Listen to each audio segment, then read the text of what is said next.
우리는 예수로 말미암아 항상 찬송의 제사를 하나님께 드리자. 이는 그 이름을 증언하는 입술의 열매니라. 오직 선을 행함과 서로 나누어 주기를 잊지 말라. 하나님은 이 같은 제사를 기뻐하시느니라. 아멘. 오늘은 히브리서 말씀을 묵상하는 마지막 시간입니다. 히브리서의 말씀들을 한 구절 한 구절 그리고 단어 하나하나를 자세히 묵상하지는 못했지만 1장부터 순서대로 문맥의 큰 흐름을 따라 살펴보았기 때문에 앞으로도 여러분들이 개인적으로 히브리서를 읽으시거나 묵상하시는데 도움이 될 수 있으리라 생각합니다. 오늘은 히브리서가 전해주는 예배에 관한 주제로 잠시 말씀을 나누겠습니다. 히브리서 13장 10절의 말씀을 보시면 갑자기 이해되지 않는 표현 하나가 등장합니다. 우리에게 제단이 있는데 라는 표현입니다. 사실 히브리서 전체 내용은 완전하신 대제사장 예수 그리스도께서 완전한 제사를 단번에 드리셨기 때문에 더 이상 우리에게는 제사가 필요 없게 되었다, 이것을 전하고 있었죠. 그런데 마지막에 와서 다시 제사와 관련된 제단 이야기를 꺼냅니다. 제사가 필요 없다는 것은 곧 제단이 사라진 것인데 난데없이 마지막 장에 와서 다시 제단이 있다고 하니 여러분들 이해가 되지 않는 표현입니다.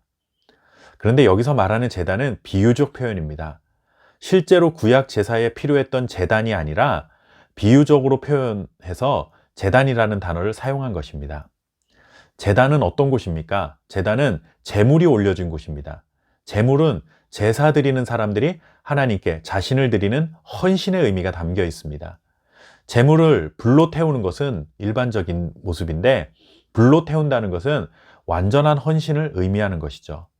그러니 우리에게 있는 제단이다 라는 이 의미는 실제로 제물을 올려놓고 태우는 제단은 사라졌지만 제사 드리는 사람이 제물을 올려놓을 때 가졌던 그 하나님을 향한 헌신과 신앙의 고백이 사라진 것은 아니다 라는 것이죠. 그러면서 이제 우리가 이 새로운 제단에서 어떤 제사, 즉 예배를 드려야 하는가, 이 말씀을 전해주고 있습니다. 히브리서 저자는 두 가지를 말합니다. 첫째는 항상 찬송의 제사를 하나님께 드리라는 것입니다. 찬양은 우리가 하나님을 향해 드릴 수 있는 최상의 선물이요 신앙 고백입니다. 구원받은 하나님의 백성들이 나중에 새하늘과 새 땅에서 하는 어쩌면 유일한 일이 무엇입니까? 영원한 하나님을 영원히 찬양하는 것입니다. 찬양은 하나님을 높이는 것이며 하나님을 자랑하는 것입니다. 그리고 찬양은 곧 예배라고도 할 수 있습니다. 그러나 여기서 한 가지 기억해야 할 것이 있습니다. 하나님을 찬양하는 것, 즉 하나님을 예배하는 것은 교회에 와서 예배 시간에 정해진 순서에 따라 하는 것만이 아니라는 것이죠. 찬양, 곧 예배는 일상에서 이루어져야 합니다.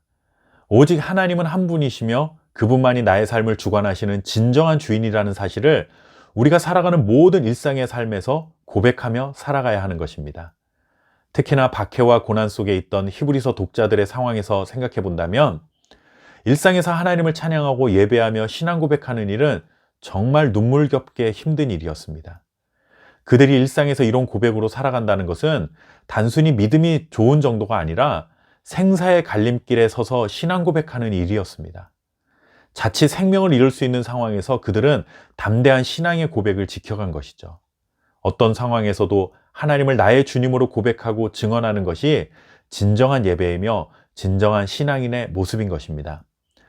우리도 어떤 상황에서도 하나님을 나의 주님으로 고백하며 살아갈 수 있는 참된 예배자가 될 수 있어야 할 것입니다. 새로운 제단에서 우리가 드려야 할 두 번째 예배는 선을 행함과 나눔의 실천입니다.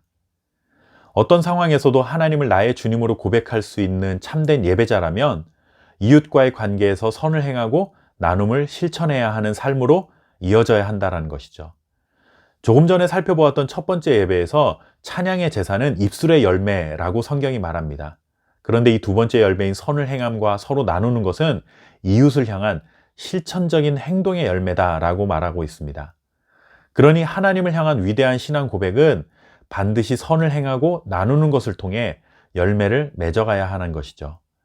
하나님을 너무 사랑하는 마음과 입술의 고백을 가지고 있으면서 형제자매 이웃들을 돌아보는 일에 무관심하다면 하나님을 사랑하고 하나님을 찬양하는 그 고백은 진짜가 아니라는 것입니다. 하나님은 찬송의 제사와 선을 행하는 제사를 기뻐하신다고 하셨습니다. 이것은 두 가지 표현으로 되어 있지만 실상은 하나입니다.